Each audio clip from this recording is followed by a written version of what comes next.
Aluno do ensino médio, se liga em nossas aulas, fique atento também ao nosso conteúdo que é destinado para você que está se preparando para essa última etapa, as avaliações bimestrais agora no final da temporada 2020.2. Preparei essa aula com muito carinho, pensando nas avaliações, pensando no que foi conversado em sala de aula, pensando em você que visa o Enem, visa um vestibular qualquer, é um assunto que é figurinha carimbada em todas essas provas. Então vem comigo, vamos para a nossa aula. Desde já eu peço o seu apoio, peço que você curta o vídeo sim, se inscreve aí no canal do professor Leonardo Lopes, se inscreve no canal do nosso curso, né, do supletivo. Então vamos juntos para essa linda aula que eu preparei com todo carinho desse assunto termoquímica, né? Sei que você tem algumas dúvidas, vamos estar expondo os principais pontos relativos à termoquímica e vamos também fazer exercícios voltados para a nossa avaliação, tá bom? Olha, falando em termoquímica, em termo introdutório, assim, já de início, nós sabemos que as reações químicas fornecem a energia necessária para manter a vida. Isso, é claro, isso a gente sabe que a termoquímica vai trabalhar esse calor envolvido nas reações, né? Ela também, pessoal, ela é necessária por 90% da energia utilizada nos processos industriais, né? O restante é produzido por hidrelétrica ou até mesmo a energia nuclear. Nos processos biológicos, a energia é proveniente da oxidação dos compostos do carbono, né? Como a gente sabe disso, né? Particularmente o carboidrato e a gordura. Na indústria, nós sabemos que a fonte de energia é a queima dos combustíveis fósseis, né?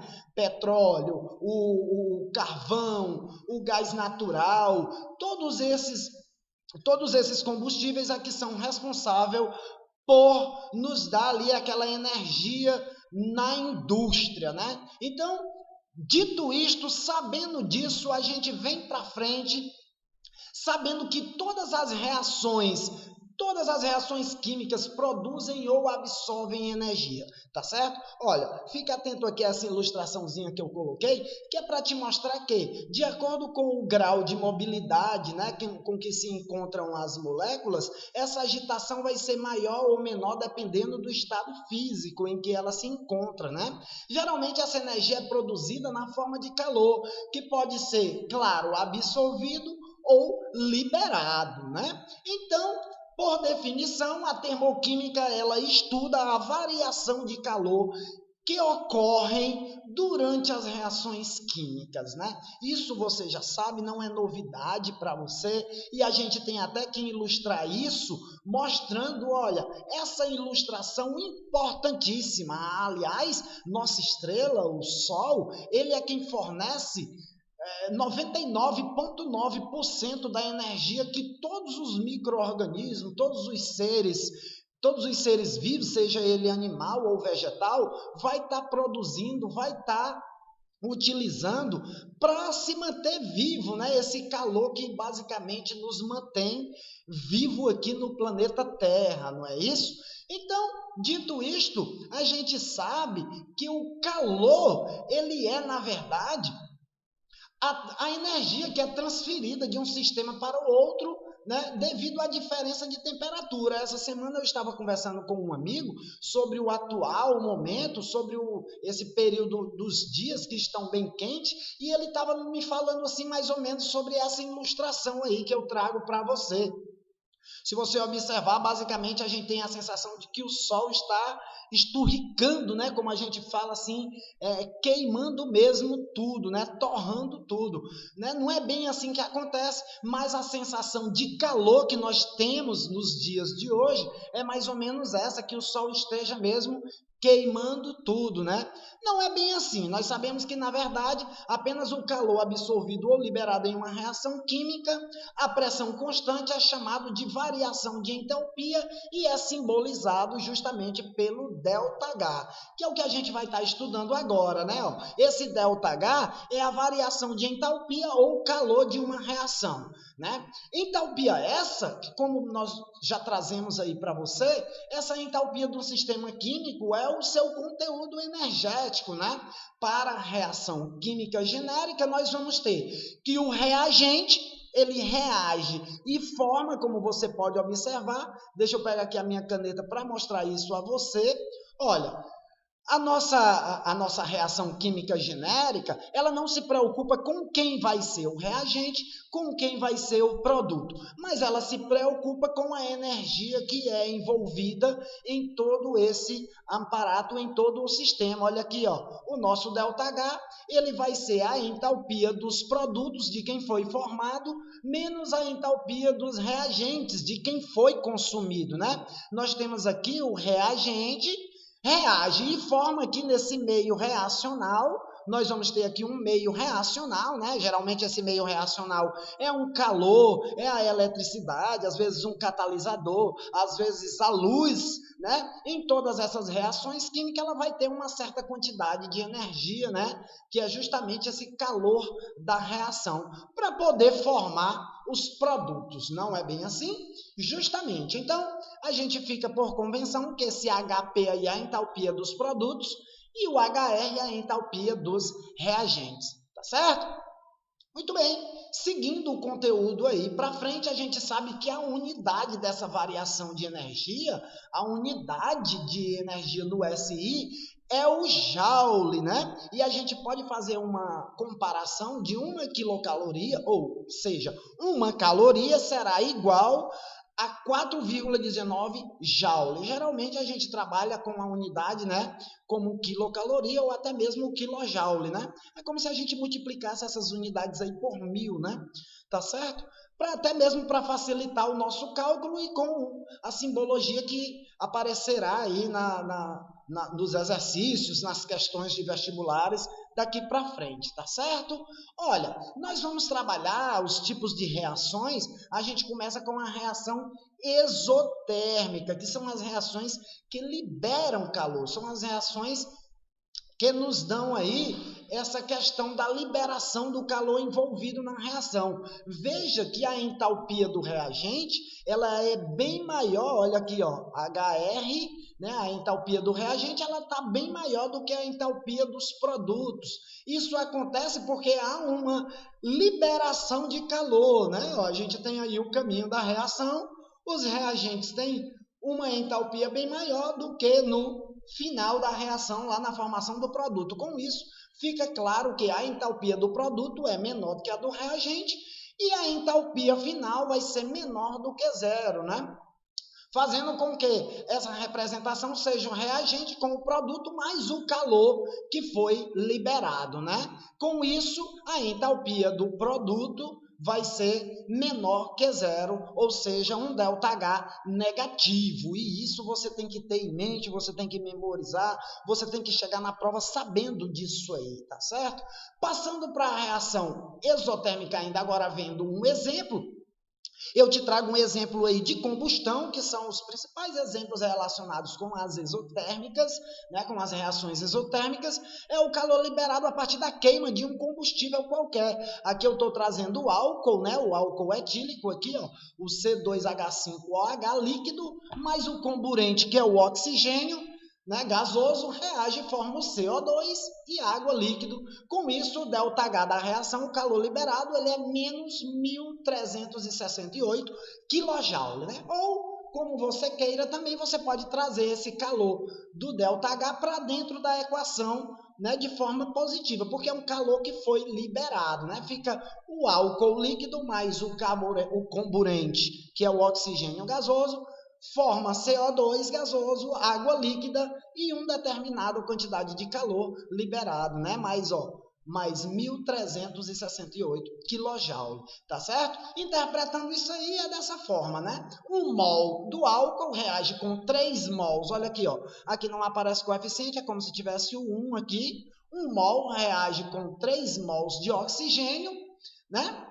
E forma 2 mols, olha aqui, estequiometricamente falando, 2 mols de CO2 e 3 mols de água líquida e ainda libera esse valor, né, em calor, na forma de calor, tá certo? Isso é o que acontece nas reações exotérmicas. Na reação endotérmica é uma reação que absorve o calor, né? Ela não vai liberar, agora ela vai absorver o calor do meio. Então a gente tem que o reagente, né? Ele vai ter inicialmente a sua entalpia menor do que no final, no produto. Até porque essa reação ela vai ter uma absorção de calor. Com isso, a variação de calor na reação ela vai ser positiva, né? A gente vai ver que o reagente mais uma determinada quantidade de calor formará o nosso produto final. Olha aqui, observa aqui, reagente mais o calor, ele vai passar por um processo de formação dos produtos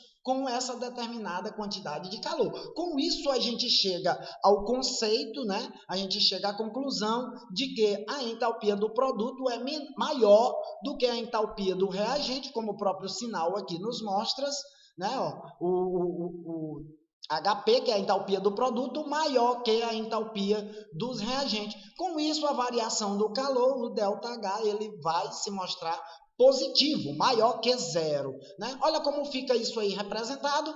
O reagente, ele vai reagir e formar o produto menos um calor esse que foi absolvido na reação, né?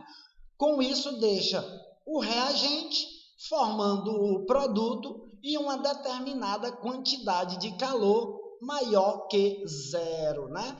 Olha só o que nós trouxemos aí como exemplo, é essa decomposição aí do gás metano, né? Na verdade aí, ó, o gás metano ele vai reagir e formar o carbono sólido mais 2 mols de hidrogênio gasoso, né? Ou como queira, você pode mostrar esse calor que foi absolvido dentro da reação, né? O gás metano gasoso, ele forma o carbono sólido mais 2 mols de hidrogênio gasoso, menos 17 kJ, né? Esse foi o calor absolvido para que essa reação acontecesse, tá certo?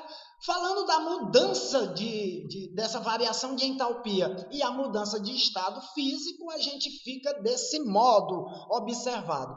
Ou seja, processos endotérmicos, reações endotérmicas, elas vão ter um ΔH maior que zero, né? E o sentido da reação ela vai ser do sólido para o líquido e do líquido para o gasoso, né? Nós vamos ter fusão e evaporação como processos endotérmicos. Em contrapartida, nós vamos ter os processos exotérmicos, que vão ter um ΔH menor do que zero, porque vai absorver esse calor final vai ser negativo, e nós temos a liquefação, ou condensação, como queiram, né? E a solidificação, né? Lembrando que essa sublimação, esse processo aqui, ele pode acontecer indo e voltando também, né? Muito bem, observado isso, fica como exemplo que quem absorve calor, a água sai do sólido para o líquido, do líquido para o gasoso aqui, né? Uma forma de absorver calor, se você observar aqui, ó. O calor está sendo absorvido. Na forma do calor liberado aqui, ó, nós vamos ter o quê? Olha aí comigo. Nós vamos ter a água do gás para o líquido e do líquido para o sólido. O que eu quero que você observe nesse exemplo é que toda substância entre o seu ponto de fusão e o ponto de ebulição, ela vai se encontrar no estado líquido. Todas as substâncias entre o ponto de fusão e o seu ponto de ebulição vão se encontrar, sim, no estado líquido. Isso é o que eu quero que você saiba, isso é o que você tem que ter em mente para um futuro questionamento, você não ter dificuldade para resolver esse questionamento, tá bom? No estado padrão e a entalpia padrão de formação, né? Essa reação de formação, ela na verdade, ela é a reação de síntese de um mol de um composto químico a partir de substâncias simples padrão, né? Como nós sabemos, por convenção, substâncias simples, elas vão apresentar na sua forma alotrópica mais comum.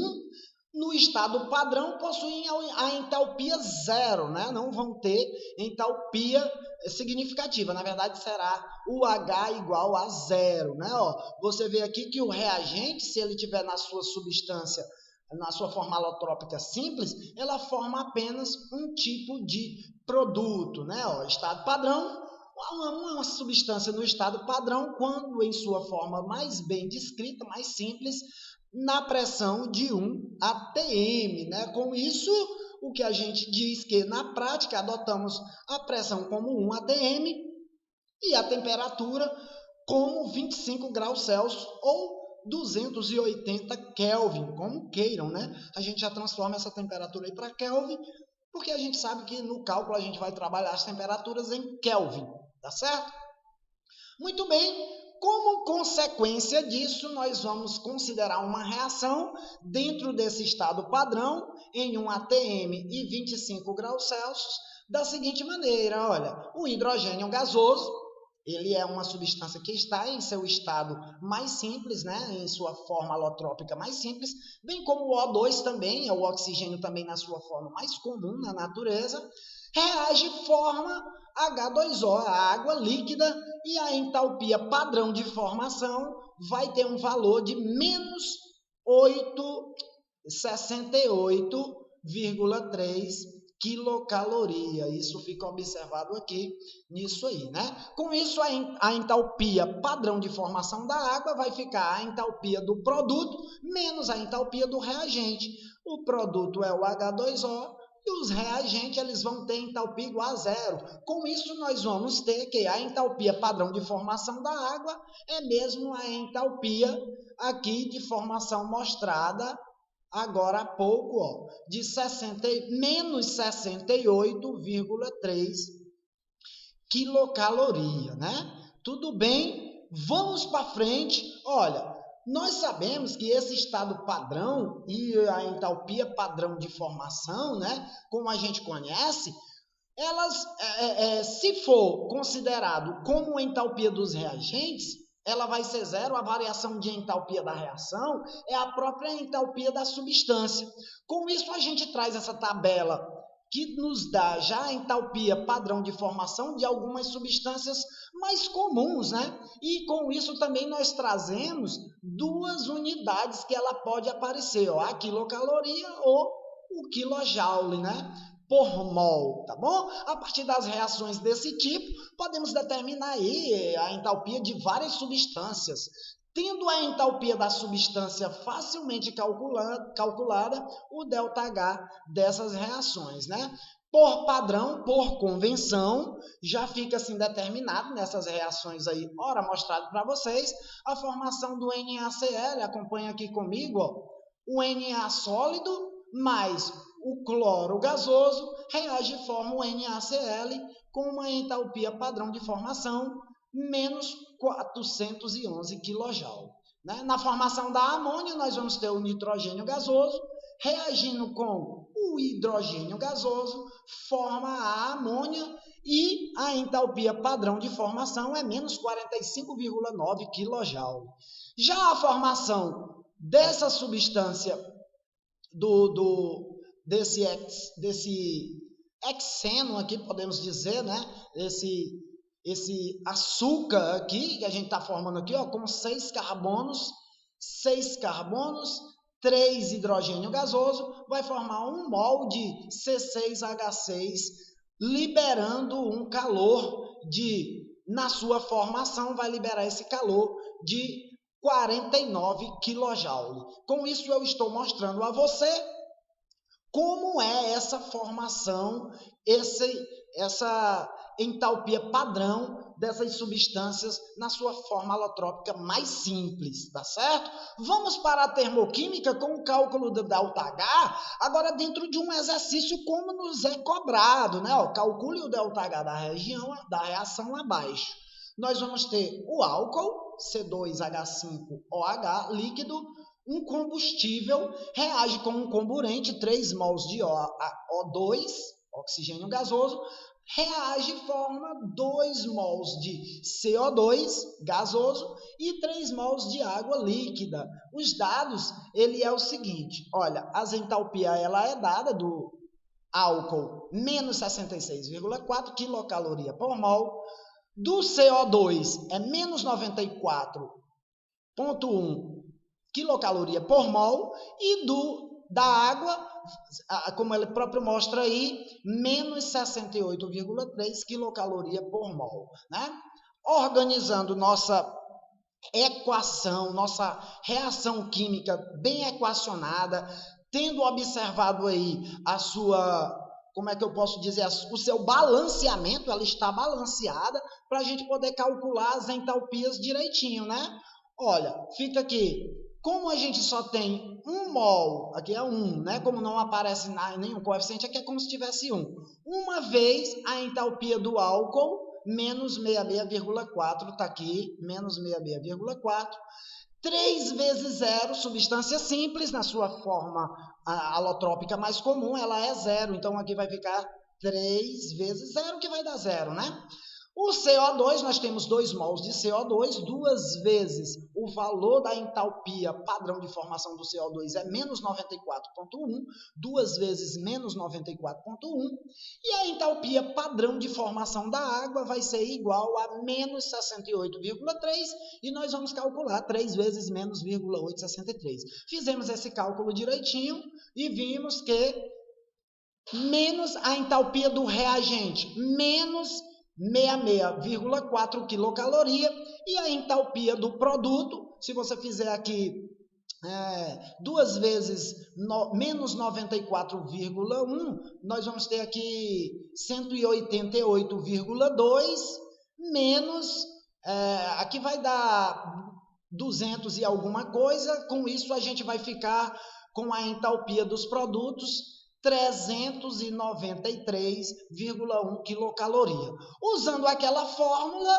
que o ΔH, ele é, na verdade, a entalpia dos produtos menos a entalpia do reagente, como a gente pode observar aqui, ó, a gente já fica com esse cálculo do ΔH, menos 393,1, menos com menos vai dar mais, você vai somar, repete o sinal, 393 tirando 66,4, a gente fica com um valor de 326,7 quilocaloria, né, por mol, tá certo? Então, esse é o valor da entalpia, do calor envolvido nessa reação de combustão, tá certo? Espero que você tenha feito um bom proveito dessas informações. Compartilhe o vídeo, curte, compartilhe aí no grupo de WhatsApp da família para o pessoal também assistir, ficar atento a esses assuntos. Um forte abraço para você. Desde já eu te agradeço muito a sua paciência, a sua participação. Até logo e tchau, tchau.